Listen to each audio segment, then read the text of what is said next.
আসসালামু আলাইকুম সকলকে। আশা করি মহান আল্লাহ তাআলার রহমতে সকলে সুস্থ রয়েছেন। আমি তাশরিক আক্তুর্য পড়াশোনা করছি ঢাকা কলেজ বোটানি ডিপার্টমেন্টে। আজকের ভিডিওতে আমরা আলোচনা করব ছত্রাক বিজ্ঞান বা মাইকোলজির একটা বেসিক জিনিস, ছত্রাকের শ্রেণীবিন্যাসের ভিত্তি বা শ্রেণীবিন্যাসে ব্যবহৃত বৈশিষ্ট্যসমূহ। স্ক্রিনে দেখা যাচ্ছে যে উপরে বড় করে লেখা যে ছত্রাকের শ্রেণীবিন্যাসের ভিত্তি।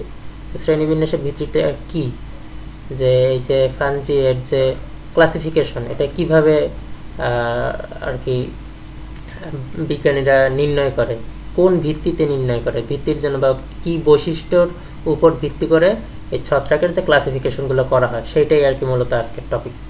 তো এখানে স্ক্রিনে দেখা যাচ্ছে এই যে লেখা, এটা বিভিন্ন ভিত্তির উপর নির্ণয় করে শ্রেণীবিন্যাস হয়। তো আমাদের বাংলাদেশের বইগুলোতে যেরকম দেখা যাচ্ছে যে দয়াল ওনারটাই দেওয়া, উনি একজন ভারতীয় বিজ্ঞানী, উনি 1975 সালে এই ছত্রাকের শ্রেণীবিন্যাসের জন্য 7টা বৈশিষ্ট্য দেয়, 7টা ভিত্তি দেয়। সেই ভিত্তিগুলো আমরা নিচে আর কি দেখব এখন। তো প্রথম ভিত্তি দেখা যাচ্ছে যে অঙ্গ সংস্থানিক বৈশিষ্ট্য, মরফোলজিক্যাল ফিচার্স। তো এইটা কি আসলে? এটা হলো যে ছত্রাকের যে বাহ্যিক গঠন, মানে উপর থেকে যেটা দেখা যায় শারীরিকভাবে, সেটা এককোষী, বহুকোষী, হাইফা কি আছে, সেপ্টেড নাকি না, তারপরে এইগুলাই আর কি, এইগুলার উপরে ভিত্তি করে এই শ্রেণীবিন্যাস, এটা একটা অঙ্গসংস্থানিক বৈশিষ্ট্য। তারপরে দ্বিতীয়টা আমরা দেখি যে শারীরবৃত্তীয় বৈশিষ্ট্য। শারীরবৃত্তীয় বৈশিষ্ট্য কি? শারীরবৃত্তীয় বা ফিজিওলজিক্যাল ফিচারে আমরা দেখি যে পুষ্টি গ্রহণ করে নাকি, শ্বাস প্রশ্বাস করে নাকি, সে কোন তাপে সেই ছত্রাকটা বাঁচতে পারে, কোন পর্যন্ত, তার তাপ ধারণ ক্ষমতা কতটুকু, এইগুলাই আর কি শারীরবৃত্তীয় বৈশিষ্ট্য। তারপরে তৃতীয় বৈশিষ্ট্যতে আমরা দেখব যে সাইটোলজিক্যাল অ্যান্ড জেনেটিক্যাল ফিচার, এটা হলো কোষীয় বংশগতীয় বৈশিষ্ট্য। এটা কি? এটা হলো যে ছত্রাকের যে নিউক্লিয়াস শরীরের কোষের থাকবে, সেখানে ক্রোমোজোমের সংখ্যা, ডিএনএ আরএনএর গঠন, এইগুলাই আর কি। এইটা হলো যে কোষীয় বংশগতীয় বৈশিষ্ট্য, কারণ আমরা জানি যে ডিএনএ আরএনএ হলো যে বংশগতীয় বৈশিষ্ট্য, ক্রোমোজোম হলো এইগুলো। তারপরে আমরা চতুর্থ দেখি যে প্রাণ রাসায়নিক বৈশিষ্ট্য, বায়ো কেমিক্যাল ফিচার।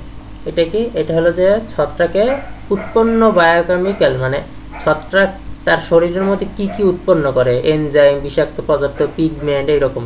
আমরা জানি যে ছত্রাক বিষাক্ত আছে, আবার বিষাক্ত ছাড়াও আছে। এই যে আমরা যে মাশরুম খাই, মাশরুমও কিন্তু একটা ছত্রাক। তো অনেক মাশরুম আছে বিষাক্ত, খেলে মানুষ মারা যায়। তো এইটাই আর কি প্রাণ রাসায়নিক বৈশিষ্ট্যর ভিতরে যে কোষ প্রাচীরের উপাদান, এইগুলো বিভিন্ন।